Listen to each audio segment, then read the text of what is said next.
প্রতিদিনের মতো আজকেও রেগুলার রান্নার ব্লগ নিয়ে চলে আসলাম। তো কি রান্না করব সেটা যদি জানতে চাও অবশ্যই আমার ফুল ভিডিওটি দেখতে হবে। Hello everyone, welcome to my another new blog.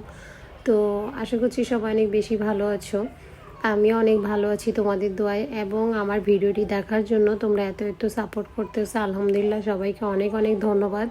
তবে সবাই একটু বেশি বেশি সাপোর্ট করো প্লিজ, কেননা তোমাদের সাপোর্ট ছাড়া সব কিছুই ইম্পসিবল। কেননা তোমরা যদি সাপোর্ট বেশি করো অবশ্যই আমার ভিডিও করার আগ্রহটা বেশি বাড়বে। তো যাই হোক, বক বক না করি তোমাদের সাথে কথায় চলে আসি। আর এখানে আমি সুন্দর করে একদম নতুন আলুগুলো কেটে নিয়েছি, নেওয়ার পরে এখানে হচ্ছে চিকেনগুলোকে সুন্দর করে কেটে নিয়েছি।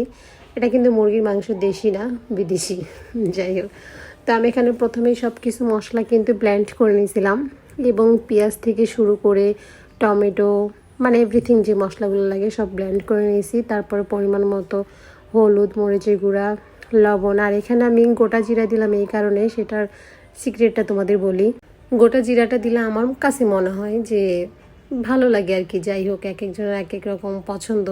আমার কাছে ভাজি করলেও গোটা জিরাটা তেলের ওপর ছাড়লে ভালো লাগে, ভাজির ফ্লেভারটা সুন্দর আসে। দেন মাংস রান্না করি আর যাই করি, আমার কাছে মনে হয় জিরাটা যদি আস্ত দেওয়া যায় অল্প কিছু পরিমাণে তাহলে মনে হয় ভালো ফ্লেভার আসে। তো আমি এখানে সুন্দর করে কিন্তু মাখায় নিতেছি, মেরিনেট করে রাখবো এটা কিছুক্ষণ। তোমরা দেখে বুঝতে পারতেছো যে এটা কতটা লোভনীয় লাগতেছে দেখতে।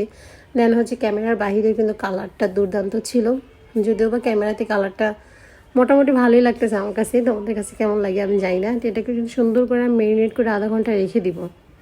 আধা ঘন্টা পরে দেন হচ্ছে রান্নার কাজে চলে যাব। তো মশলাটা কেমন হয়েছে মাখানো অবশ্যই সবাই কমেন্ট বক্সে জানাতে ভুলবে না। আমি চেষ্টা করব তোমাদের কমেন্টে রিপ্লাই দেওয়ার জন্য। অবশ্যই সবাই বেশি বেশি কমেন্ট, লাইক, শেয়ার করবা। দেন হচ্ছে আমি এখানে কিন্তু মশলাগুলো মানে মেরিনেট করে রাখার পরে যাই হোক মাংসগুলো দিয়ে দিছি। দেওয়ার পরে এটাকে সুন্দর করে আমি এখন কষাই নিব। তবে একটা কথা মাথায় রাখবা, যারা সবাই রান্না করতে পারো কম বেশি, হয়তো অনেকে আমরাও অনেক রান্না করি, বাট কিছু রান্না আছে যেগুলো টিপস কিন্তু এখনও আমরা জানি না। তো কাজ যে আমাদের দেখলে যে এটা শিখতে হবে বা এরকম কি বলে এটাকে, যে শিক্ষার কোনো শেষ নেই। যাই হোক, এটাই বলতে চাইছিলাম। তো এটা সুন্দর করে কষা নিতেছি। আর কষানোর কালারটা দেখো জাস্ট, আমি কিছু বলবো না, তোমরাই আমাকে কমেন্ট বক্সে বলে যেও যে কালারটা কেমন হয়েছে। তবে আমি মনে করি যে কোনো সবজির তরকারি বলো, মাংসের তরকারি বলো, কালারটা সুন্দর হলে আমার মনে হয় খেতেও ভালো লাগে। যাই হোক, সুন্দর জিনিস কিন্তু কখনোই ভালো হয় না, এটা প্রচলিত একটা কথা।